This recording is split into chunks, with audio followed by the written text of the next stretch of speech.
So we're here today with Leone and Lucas from the Arts and Sciences BASC to discuss their Koreo Prize submission. So thank you so much for coming in and joining us to talk about your project today.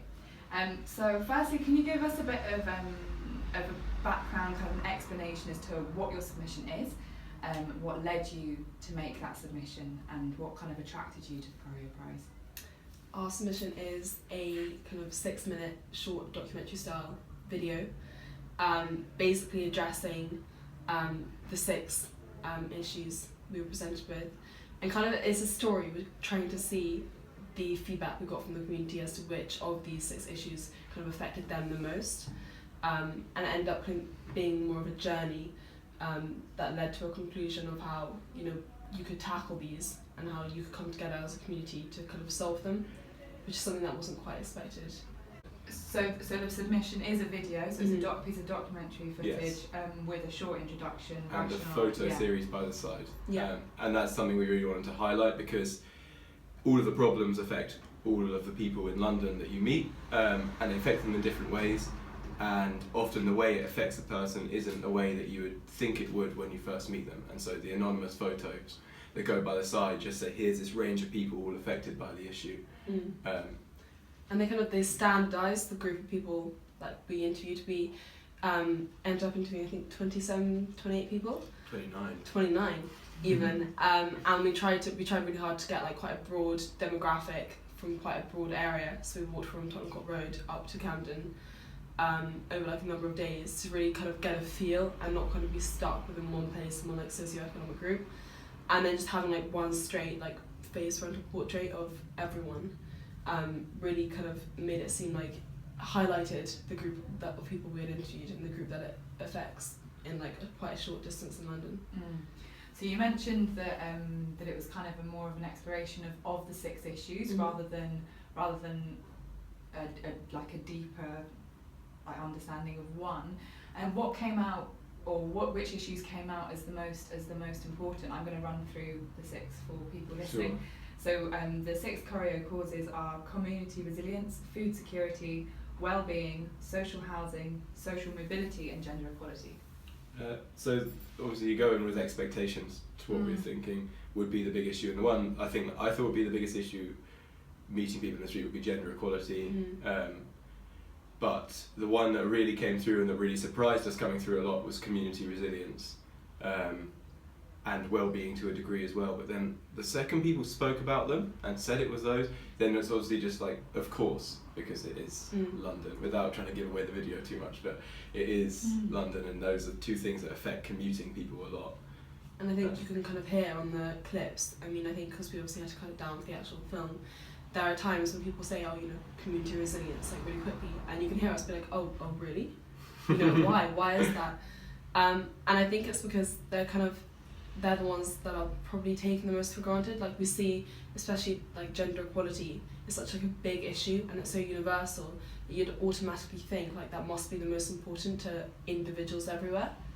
But I think it's almost the undercurrent ones, well-being, definitely we thought was one of the weaker ones, but it was really important to individuals. Yeah. And I think it's almost interesting because I think people, when deciding which one was the most important, and to be fair, we did phrase the question as which is the most important to you, they did often go to well-being or ones that affected them personally rather than say the ones that were the biggest issues in the community. And that could almost link as to why community resilience was also up there, because they didn't feel the sense of community, and so they didn't really see the issues that affected the community as incredibly important to them. That was a weird kind of balance or relationship between the 2. That's one thing we really had to learn actually while doing it, because we did it in a short time period and we haven't done a documentary before. But the way you ask a question really leads on to the answer. So in ways as obvious as just trying to get people to talk to you, and if you say, have you got 2 minutes free, they have an excuse to say, no I don't. Whereas if you say, can we talk to you about this, they feel more of a reason to say yes. And it's again, it's really hard not to lead people with your question, so it's really hard not to say which of these is the most important in the community, and obviously they hear community, they read community, and they go community resilience. And that's a real skill that I think both of us got the hang of by the end, but at the start maybe didn't have so well. So it sounds like you gave quite a lot of thought to like the way you phrased them and the people that you approach. How were you received?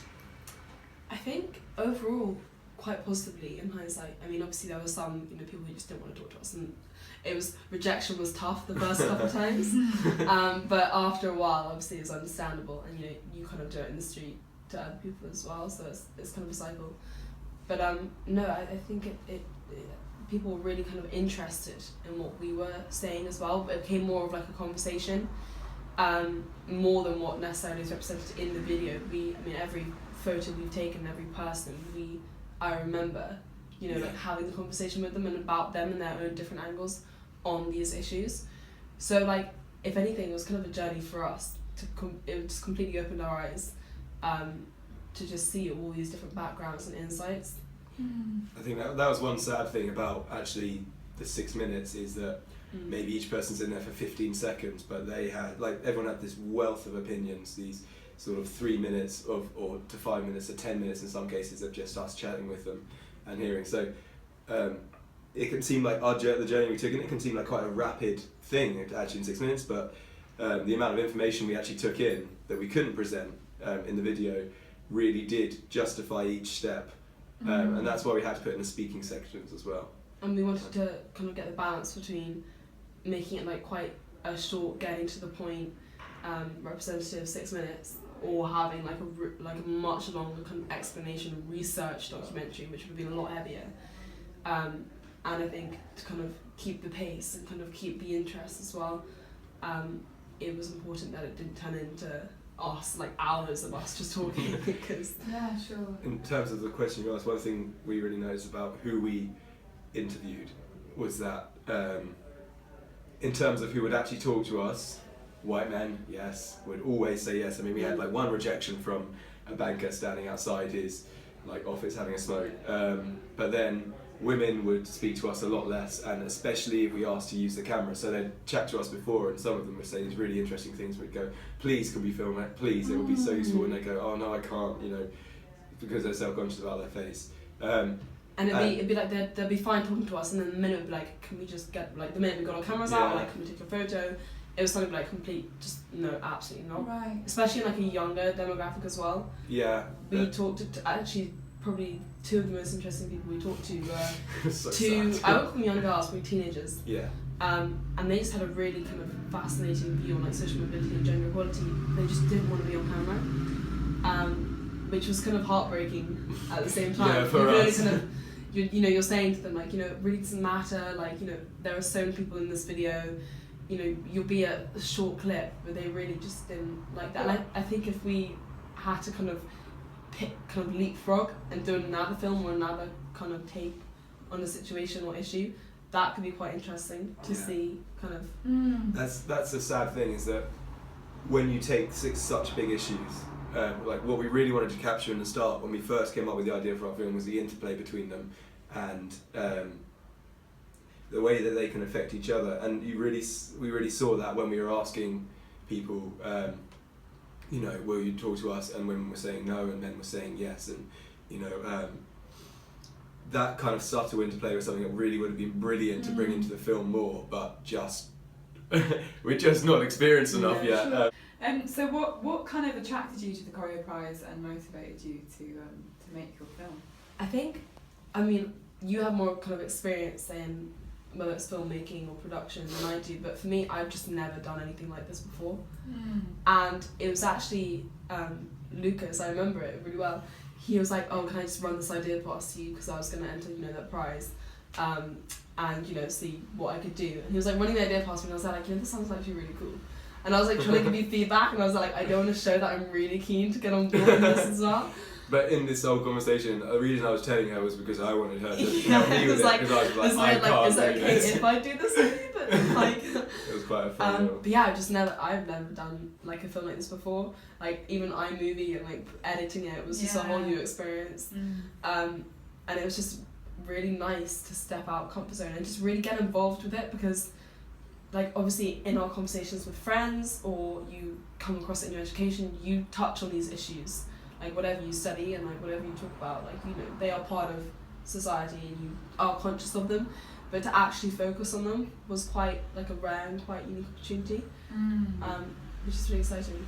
For me, what really attracted me to it was that in the run up to the Koreo, before you came and spoke to us in the in that Basque lecture, I always had this idea that like every day you read this big thing in the headlines, this other big bad thing happening, and I started writing a list of things, of all the bad things, because I wanted to keep track of them. So, just because you forget about one issue, you get so fired up and you forget about it, and then you move into another and you forget about it, and so on and so on.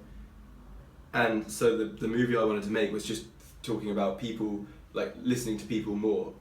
And the fundamental part of listening to people was that all of their ideas, I was hoping, would show some underlying issues, and they would be the way to tackle the big issues. If you understood the underlying things, the simple changes that create the complex patterns you see on the outside, then maybe we'd be in a better stance to look at them, to tackle them. And the Koreo Prize, like, it really did.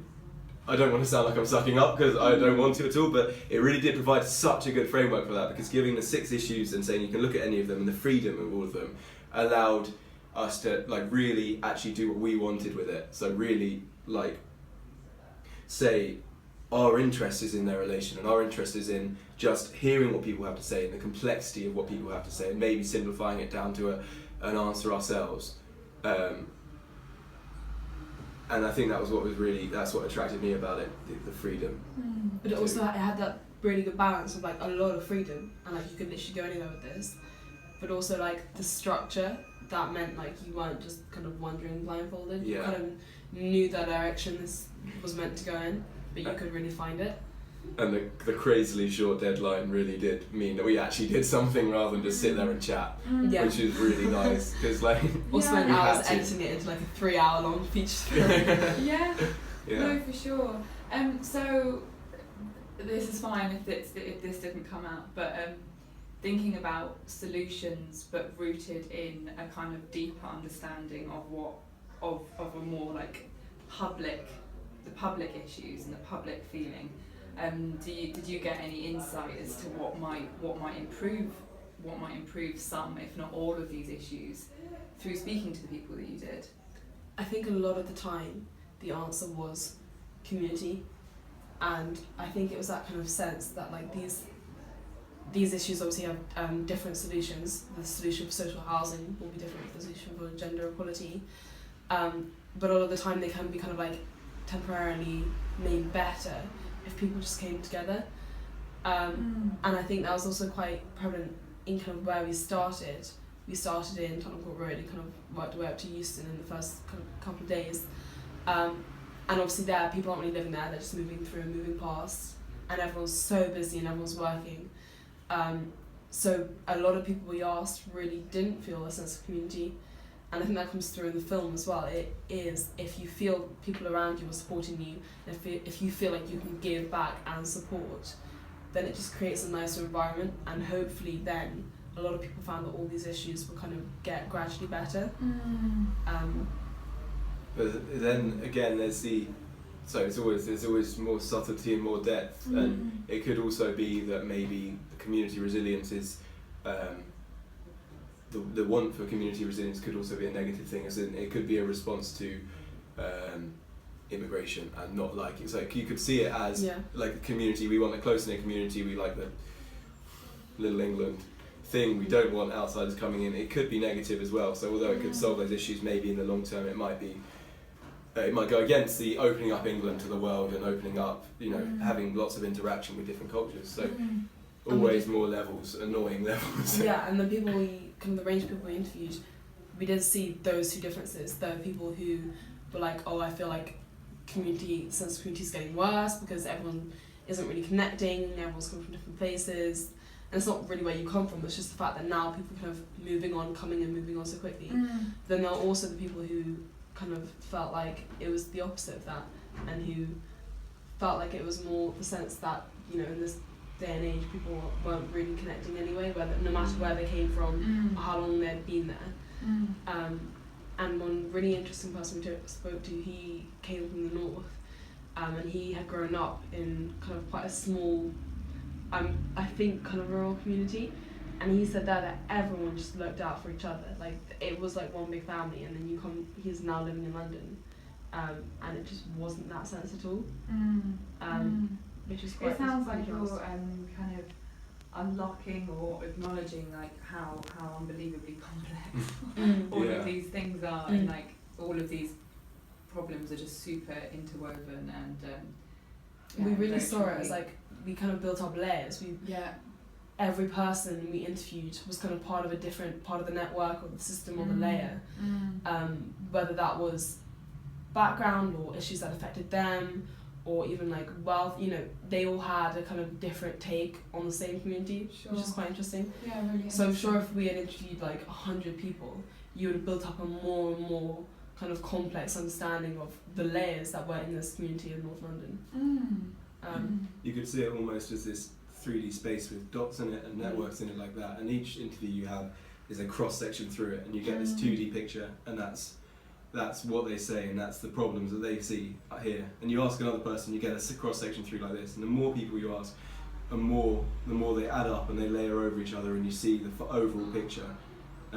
But at the same time, the more information you have, the more confusing it gets, and the harder it is to say these are the most important points as you get more cross sections. So, and it might have just been chance for us that the issues that came out were the most prevalent were community resilience and wellbeing. That could have just been a kind of chance of the 30 people we asked. If we had asked 60, we might have found out that actually gender inequality was kind of the overriding one, or we might have just found out that support for community resilience kind of grew and grew and grew. But no, I think it was. I was quite happy with kind of the group of people we asked and how many we asked. I feel like the two allowed us to have like breadth and depth at the same time without being overwhelming. Sure. So what? Thinking about other people applying to the Koreo Prize, what advice would you give them, beginning the journey that you guys were at a month, 6 weeks ago? I think it depends on the type of project, because there's going to be two types of project. There'll be the ones which are you have an idea and you have a view on one of the social issues, which is more like I think Pia's project, although hers I know is about expression as well and about expressing gender issues, but it's her idea expressed through this medium. So that's one type of method, and for them it's all, I think the advice would be just to plan and think ahead and really make sure you have a clear idea of what each step is going to be.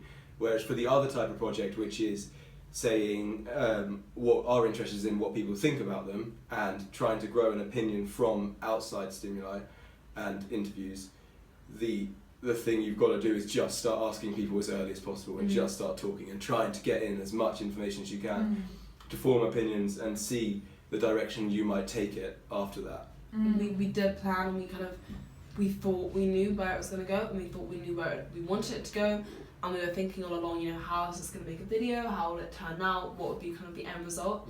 And then it got to a point and we were like, look, let's just go out. We had previously, but let's just see what the response is, and then just look at the information we have, take a stop halfway through and see where it's going. And that's literally reflected in the video. You see us in the first half asking people, and then we kind of sit down and we chat about it, and then we kind of realised that it was going in this direction which we couldn't have planned, because we never expected community resilience and wellbeing to be the answers.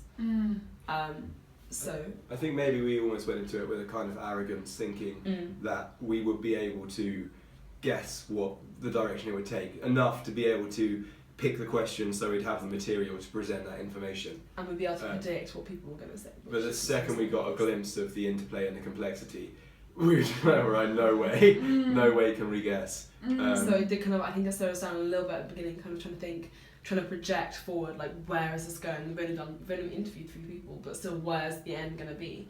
But then I think we just let it roll. And I think that would definitely be a really strong piece of advice I would give, is you just have to kind of see where it takes you. We tried to lead it in the beginning, and then eventually, like, it just kind of led us. We just kind of see where. If you're doing it like us, there is a perfectly valid and really strong way of doing it. Another way where you just present your very clear and strong ideas on each topic. But But we, if anything, we should have kind of guessed that this was going to happen at the beginning, because obviously the aim of ours was to kind of see the response, see what everyone else thought, The fact that we thought we could project and predict what the Contradicted. answer would be kind of contradicted the point. But I think it kind of came around in full circle. Do you think that the Koreo Prize is important for young people, and like if so, like what can they get out of it if they do choose to partake?